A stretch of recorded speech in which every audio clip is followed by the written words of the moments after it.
crazy what some people will put up with for a little bit of money. Desperate times, I suppose.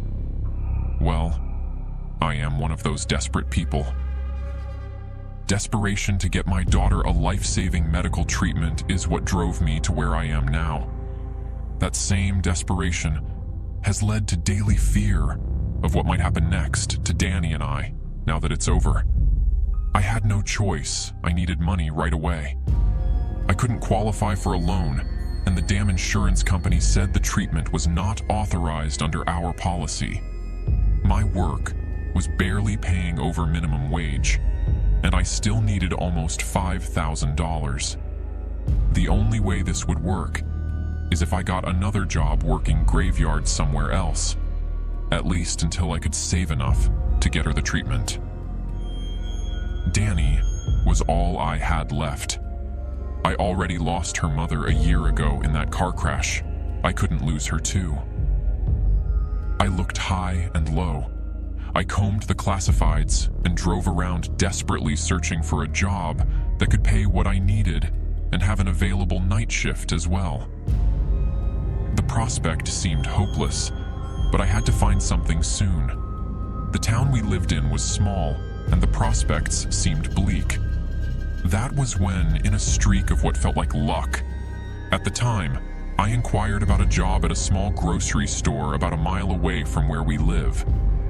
It was called Shei's Nighttime Convenience and Grocery. It was an odd little store that was closed during the day and seemed to open at around 8 p.m. and close sometime before morning. The weird hours seemed off, and I didn't know who would want to shop at a store that was only open in the middle of the night when there were 24-hour chains elsewhere. Though it did not really matter. It was a store. I needed a job, and the unique hours in this case would work for the schedule I needed. I decided to try and apply for a job there. I was on my way home after finishing a shift at my day job.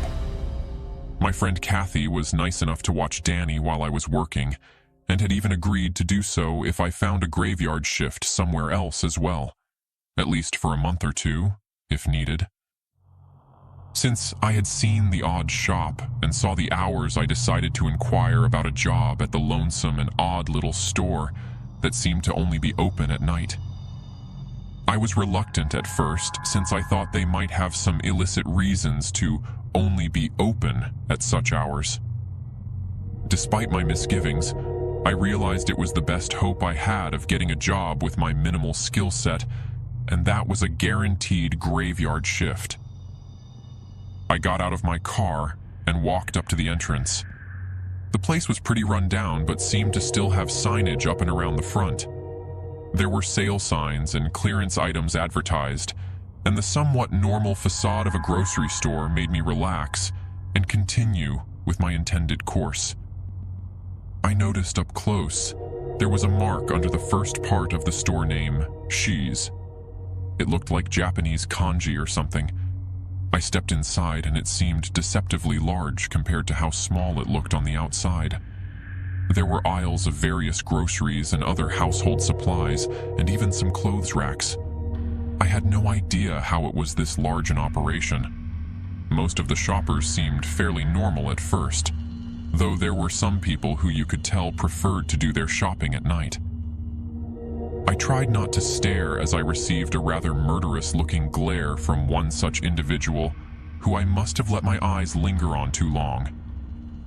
The staff also looked about the same as any other store staff would look, fairly diverse, and no one with an overly cheery or overly sullen mood about them.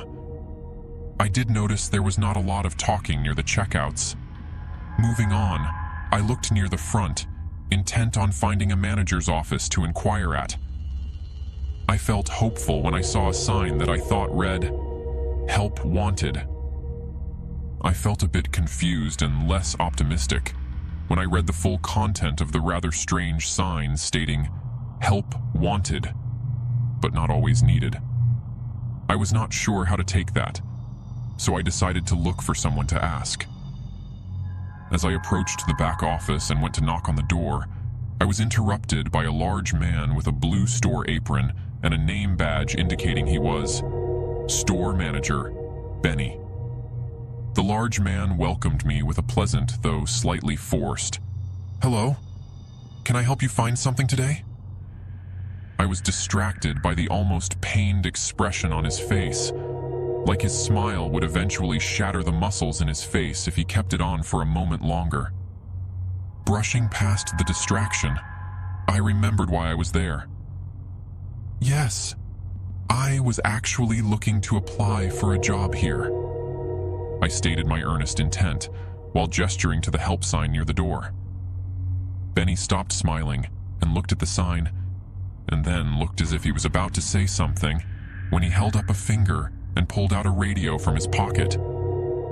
"Molly, what is the bagger situation today? How are we holding up staff-wise?" There was no immediate response. He smiled again in that disturbing way while he drummed his fingers along his tie as he awaited a response. His face wrinkled, and then he stated, "I am sorry, I think we might be full at the moment, but thanks for your interest."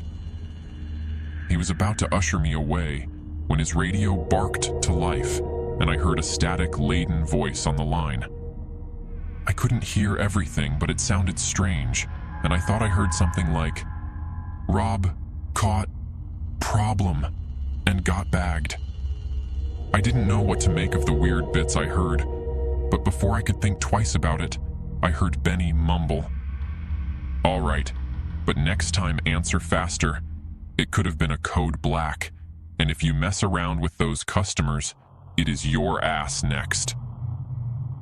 I was still standing there in awkward silence when he wheeled around and his frustrated veneer vanished, and he was back to the awful fake smile as he loudly proclaimed, "Congratulations! There is an opening available now. Let's get you set up. Can you start tonight?" "Right now, as in tonight?" I asked, thoroughly surprised they would want me to start immediately, and without any application or vetting process to speak of. "Yes, right now. Don't worry, we can sort out all the legal stuff later. But for tonight, we are actually a bit busier than normal, and we could use the help. First, though, let's talk terms and some mandatory paperwork." I was not sure what he meant, but I figured it might mean a salary negotiation. "Sure. What is the pay and benefits?" I knew it was a little tacky to ask up front, but I needed that money badly, and Danny couldn't afford for me to get taken for a ride by someone low-balling my wages. $45 an hour is the pay for baggers, which is what we normally start people as. I almost gasped aloud. That was crazy for a grocery store bag boy. My surprise was apparent, and Benny held up a hand and cut off my next question, stating, "We value hard work and integrity here, and just a wee bit of discretion." He laughed aloud and slapped his knee. "But in all seriousness, there is a non-disclosure agreement we do need you to sign with the paperwork." He grinned again, and I thought the discretion bit, an NDA, was weird, but that was double what I was making at my day job, so I was overjoyed at the prospect. He continued, "Health coverage and dental are fully covered, but no life insurance. Those policies always have some trouble for some reason." His grin widened as he said the last part, and it looked even more fake than before. Despite some disturbing implications, I could scarcely hear the alarm bells in my head over my future payday. I had found a miracle. I would be able to get enough money in about a month, working here and my day job. I would be able to get Danny that treatment. I didn't need to be asked twice. I readily agreed to the offer. "Very good decision. Welcome to the Shei family. Ed, get out here and get our new hire an apron and a tag and start with the simple version of the bagger training." An unpleasant-looking older man emerged from the back room and was holding an apron and moving with an odd gait that might have indicated some previous injury or the like. I forced a smile and introduced myself, but the man, Ed, as I heard his name, did not reciprocate. He looked me up and down and snorted derisively in a way that was hard not to take offense to. I let it go and waited for him to say something. Just before opening my mouth to ask when the training started, he cut me off and humorlessly asked, "You know baggin', feller? Baggin'? Like bagging groceries?" I tried to clarify. He glared at me and just nodded his head. "Well, yeah, I mean, I have a general idea. I never worked at a grocery store before. But I think I know how things should be bagged, generally speaking." He paused an uncomfortably long time, and I was about to try and speak again when he snorted and gave a rather unpleasant, throaty laugh that ended in a dry coughing fit.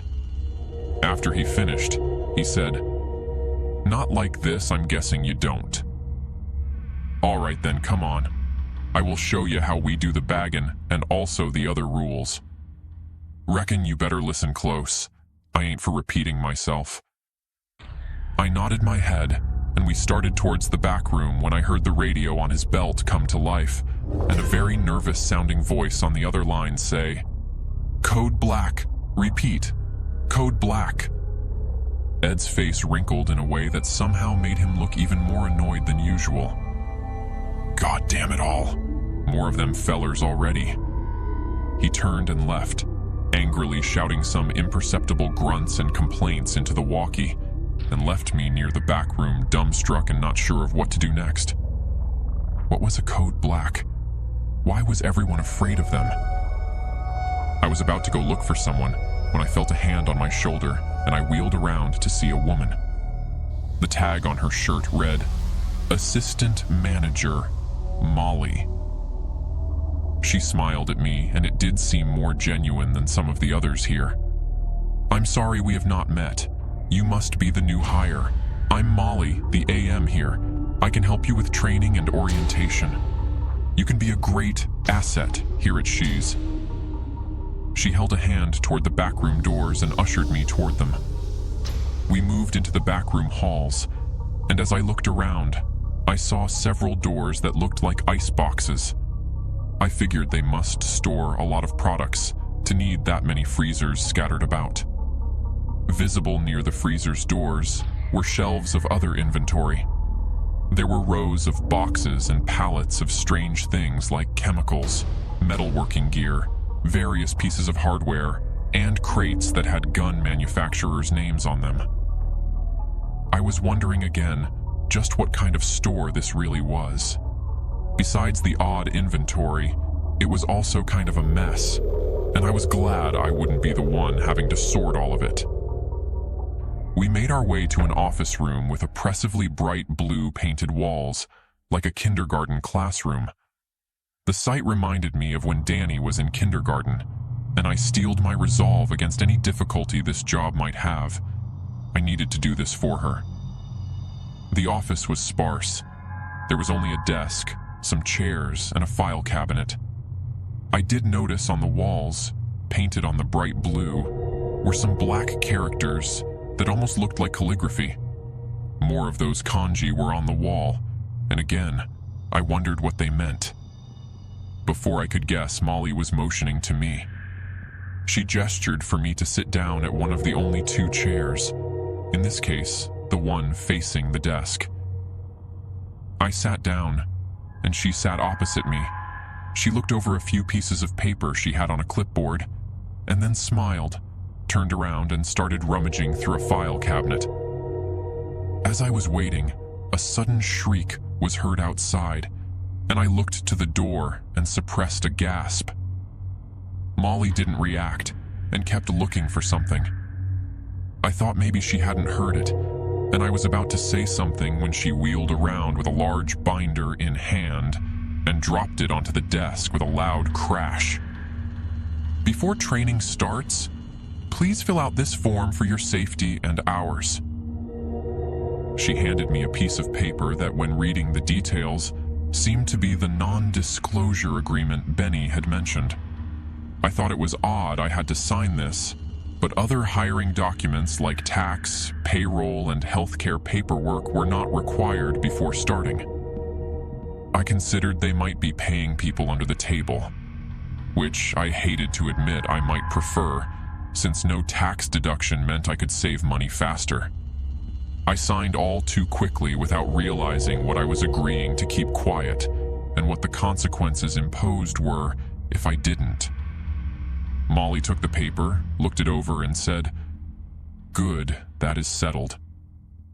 Well, let's get started. This is the employee handbook. We only have one, so you are going to be doing some light reading for a bit. Because we need the manpower now, though, I will go through it with you quickly, since Ed was indisposed." She grimaced when she said the last word and looked at her watch, and then adjusted a dial on her walkie-talkie. She looked back at me and resumed. "As a bagger, you are vital in ensuring customers leave satisfied with their product, and you are one of the last people they will see on the way out, except in certain circumstances." She cleared her throat loudly in time to some muffled noise I thought I heard somewhere else in the back room. Basic rules and code of conduct are as follows. You are to bag products to the customer's satisfaction. The first thing you are to ask customers is what type of bags they want.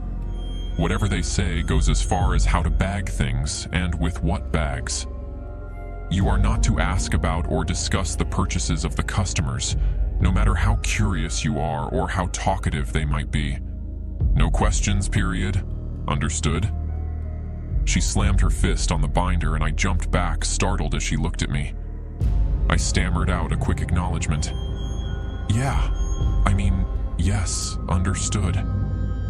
Good, she said, and continued with the list.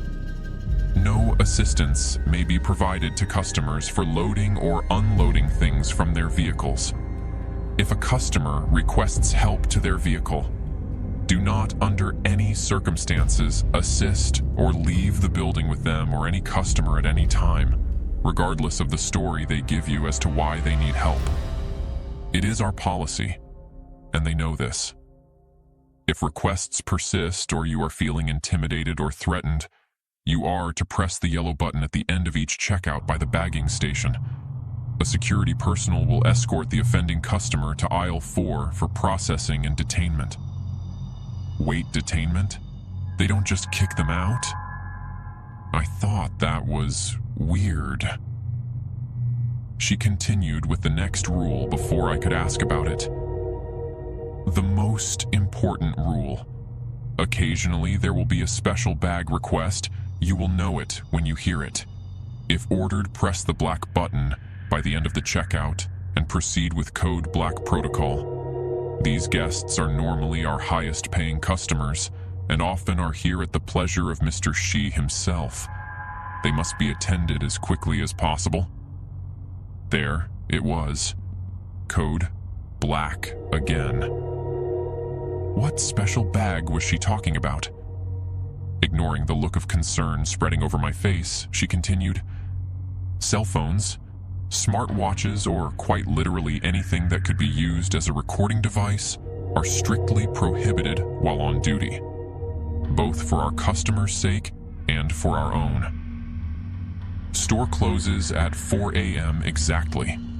Any customers who remain will be escorted out, only exception being any customers who are involved in a code black. No access is allowed to the basement and inventory backrooms. Only managers and stock employees allowed.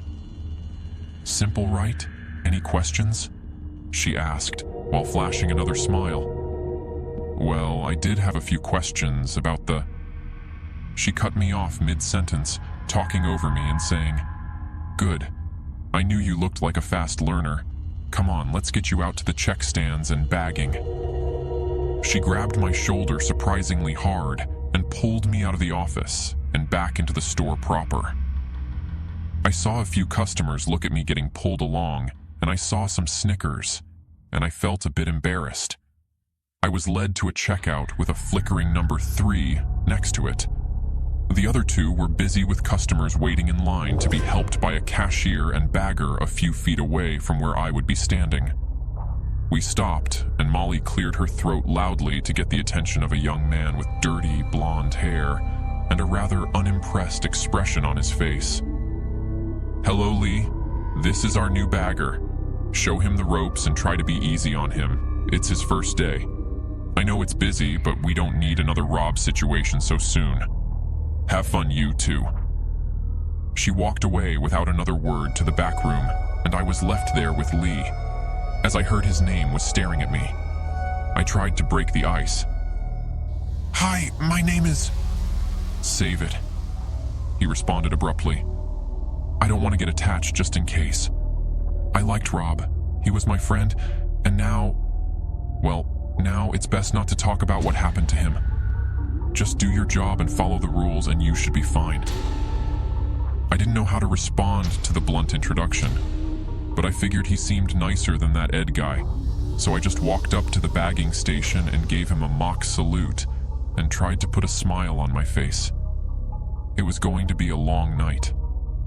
The first customer came through and Lee wordlessly scanned their items. I proceeded to grab a few nearby bags when I felt a sharp kick in my leg. Lee was glaring at me like I had just slapped his mother. "What? I thought I was supposed to..."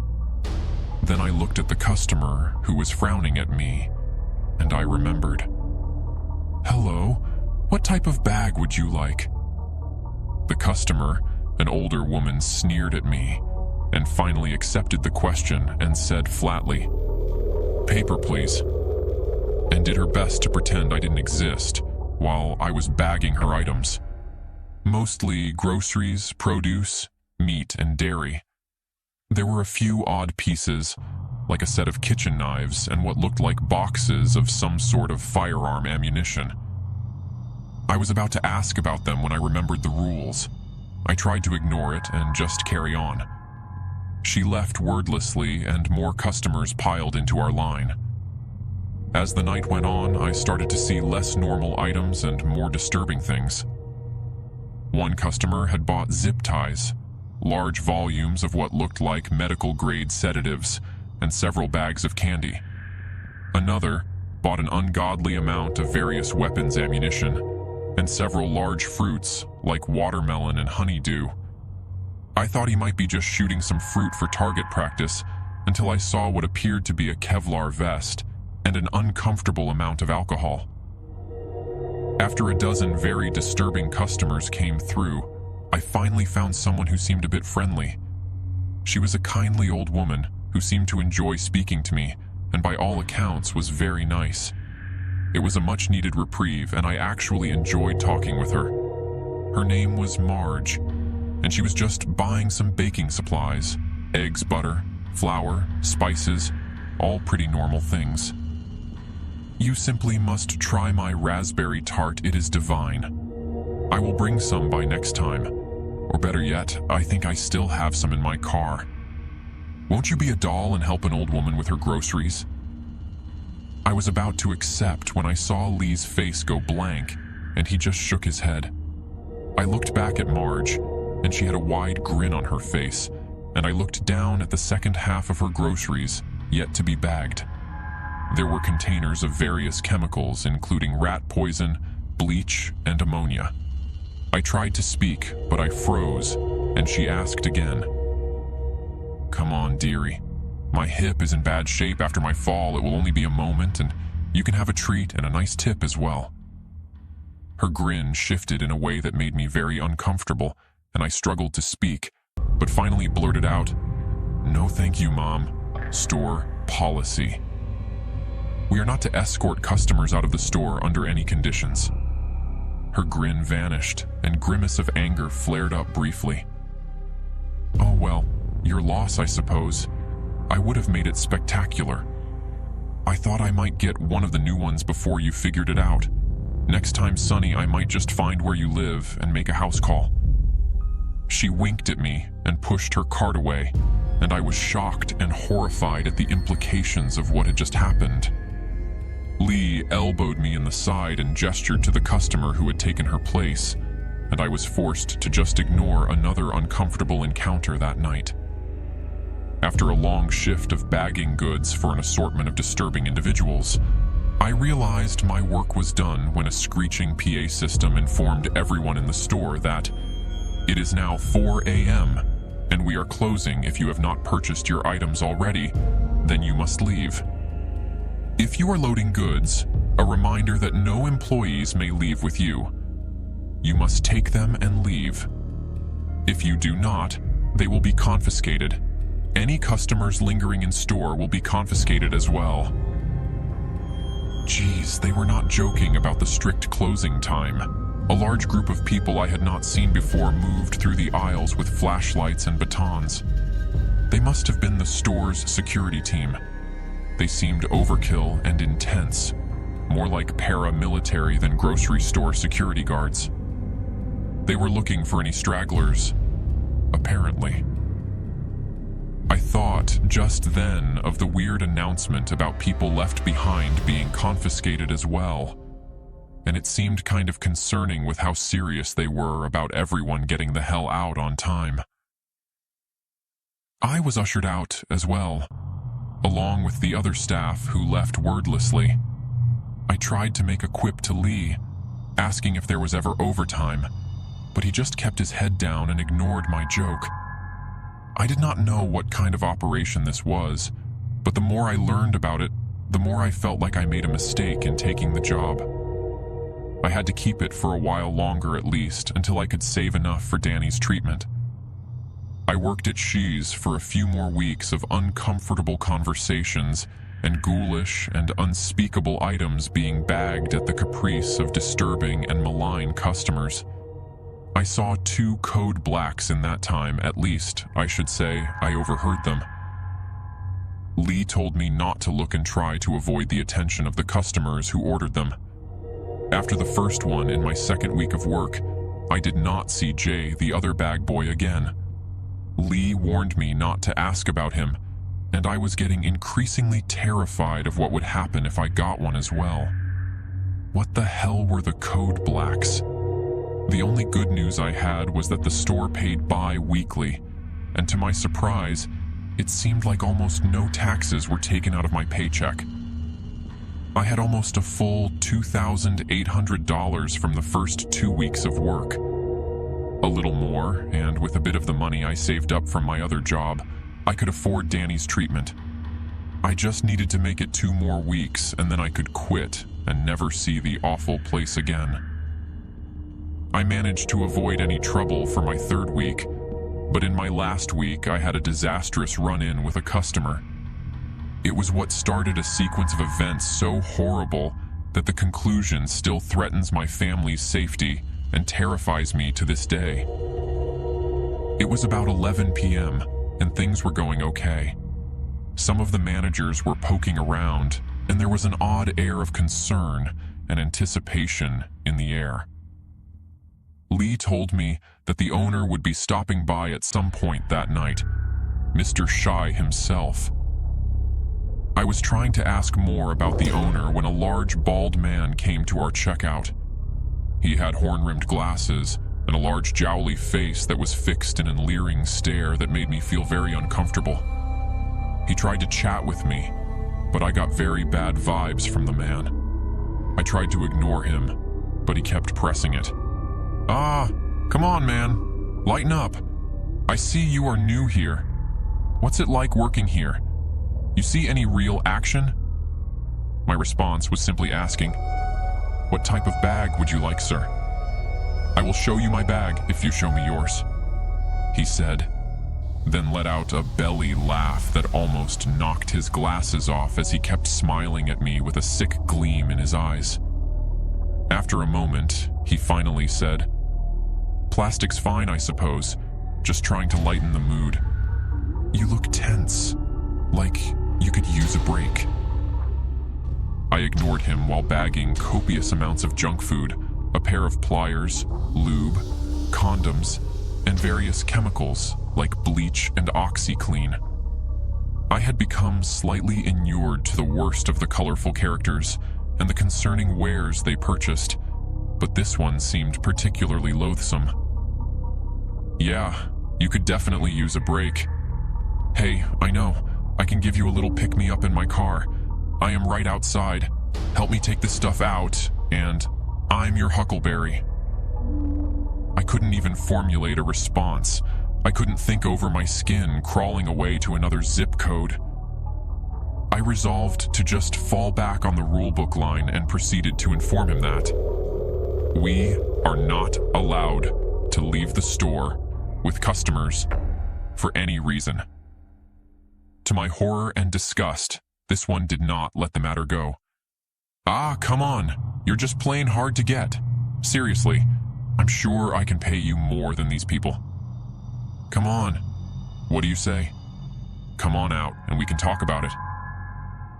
I repeated the rules again while bagging the last of his items, but he would not let it go. Hey, listen to me, you little fuck. You think you are too good for me? You think you are some kind of hot shit? Huh? Well, you are coming outside now. No one ignores me like this. I have a special treat in store for stubborn pricks who don't listen to me. His face was bright red, and he was practically spitting the words at me. I panicked at first, but then I remembered the button by the bagging station. I pressed it discreetly while trying to hold my ground, shrinking slightly back to the vile tirade of the deranged individual. I took a step back, and he moved forward, looking like he was going to grab me. To my surprise, a large gloved hand fell on his shoulder. I looked behind him, and a nearly 7-foot-tall man, clad in a weird cross between police riot gear and military-grade armor, was holding him back. The customer turned around and started to yell at security. Do you pricks know who the fuck I am? I know the owner. You will all be sorry you crossed me. I am going to... And a sickening crunch was heard, followed by the man going limp. The guard holstered a now bloodied security baton and bent down over the dazed form of the customer. His eyes were glazed and he likely had a concussion, but he was still conscious and tried to speak when the security guard seized him by the throat and hoisted him back to his feet. The customer tried to whimper out a soft and confused sounding, "Wait! Wait!" Before he was punched so hard in the chest, I thought I heard his ribs break from where I was standing. The helmeted face of the guard turned to me, looked me up and down, and asked, what type of bag was he using? I had no idea what that had to do with anything, but I answered, plastic. He was using plastic bags. I heard a chuckle under the mask and helmet of the guard, and he said, too bad he didn't pick paper. And the guard dumped out one of the man's bags. As he was trying to rise to his feet, the guard placed the plastic bag around the customer's head and tightened it. To my shock and horror, he proceeded to easily strangle him. I couldn't believe what I was seeing, and after a few moments, it was over. I was speechless, and another guard came over, and they took the customer's body on a stretcher to the back room. Benny, the store manager, had appeared out of nowhere and spoke to us. I am sorry you had to see that, but I am glad you are safe. We take threats very seriously here and know you all need to be safe in such dangerous times. That is why we keep this place safe. Safe from dangerous people like that. I trust what happened here will also be safe and secure with you, right? After all, we wouldn't want you endangered by anyone like that knowing where you live, right? He smiled at us and left to the back rooms.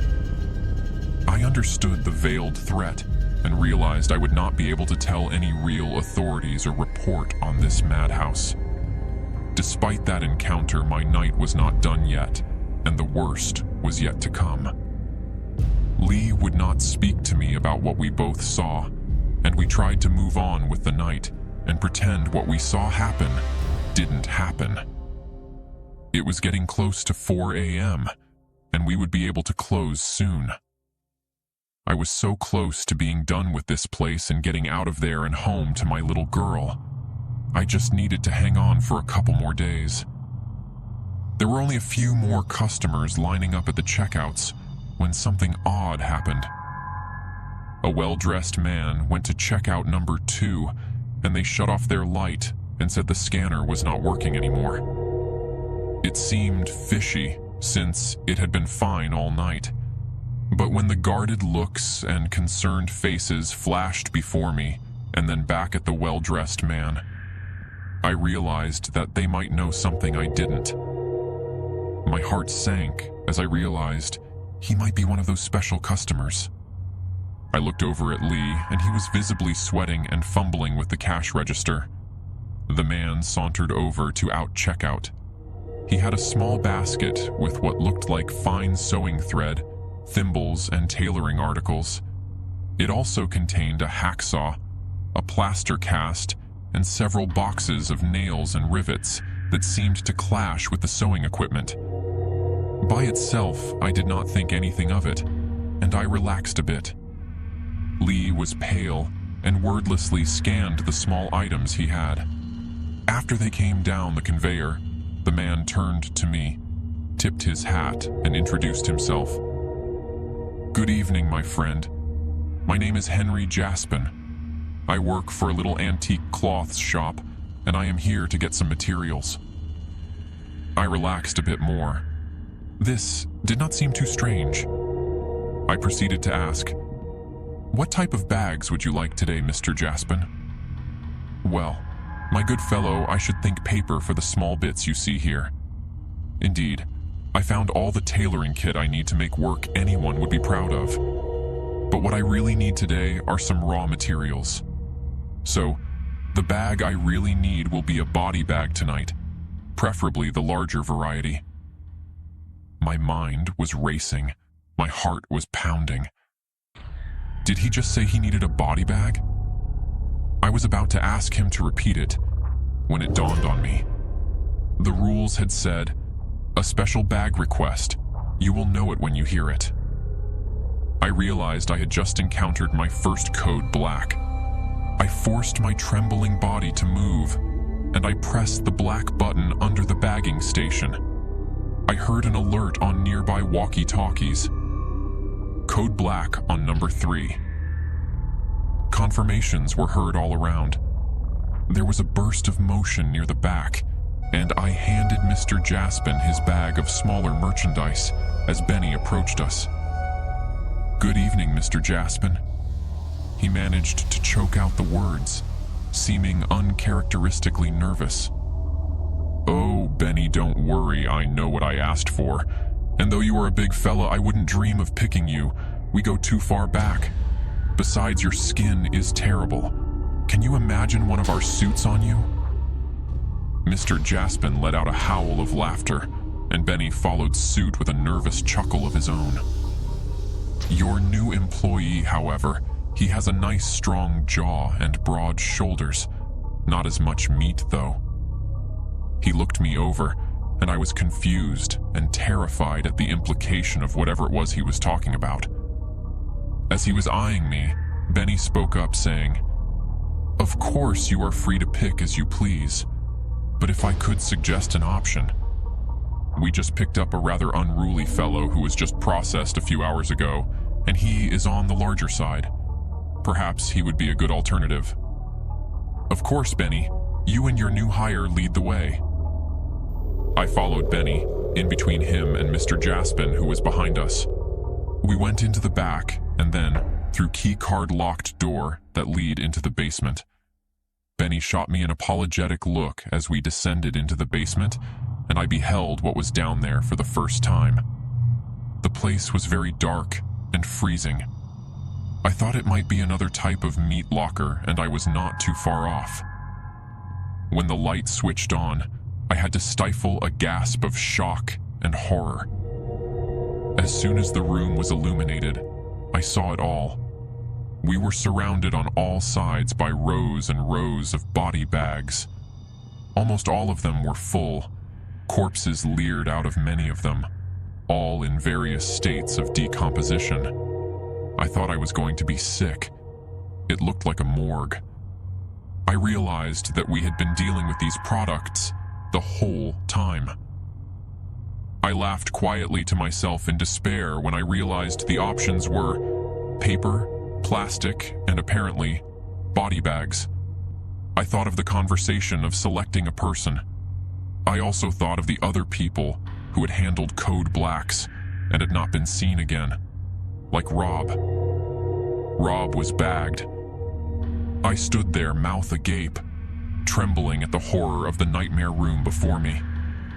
While it all unfolded in stark terror to me, Mr. Jaspin calmly perused through the inventory of corpses. He would scrutinize them, pinching a cheek here and there and giving a tut-tut or moan of disdain. He came across the body Benny had pointed out, and he said, My, he is a big fellow. A lot of material they would love to use.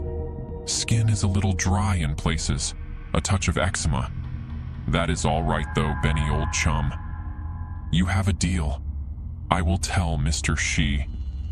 Benny sighed in relief and started to guide me out of that nightmare dungeon. While leaving, I caught a look at Mr. Jaspin's pick, and I held my hand over my mouth to avoid gasping out loud.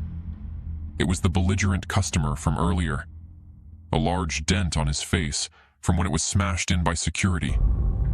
The face had a deathly pallor, and his eyes were still leering, even in death. Why in the hell was he down here in a body bag? And why did it sound like he was just purchased? My mind was grasping for rationalizations for how and why this was all happening. Suddenly, Mr. Jaspin caught my hand and proceeded to place a card into my palm. As for you, my fine friend, we would love to have a worker like you at our establishment. She runs a tight ship here, but we are a bit more free-spirited at the Tailor. Take care. And he departed with his horrific purchase. I was ushered upstairs in a daze, and I vaguely heard Benny talking with someone. I snapped back to my senses and saw a new face looking at me. He was an older man, and he had very intense, unblinking eyes that were boring into my soul as I stood there. He spoke to me in a stern but oddly soothing voice. I know you might be unsettled by what you saw, but Shinu and the means to access it are natural parts of life. It is what you saw. It is what we sell. We sell it in all its forms. Why? It is even in our name. I hope you understand and do not consider anything foolish over the next few days. We value your work, but understand that some people lack the fortitude to deal with what our business does. Just don't forget that when you head back home to your house on 4th Avenue, the large cherry tree at the end of the street is blossoming and looks beautiful. You should take your daughter to see while it still blooms. He placed a hand on my shoulder and squeezed while departing. I had no idea what I had just witnessed, but I knew I was in trouble. My mind was a jumble, and besides the imminent threat, I found myself considering something unrelated, a name. I thought about what Mr. Shei had said about Shinu and how we sell it. I looked again at the sign as I was leaving, Shei's Nighttime Convenience and Grocery.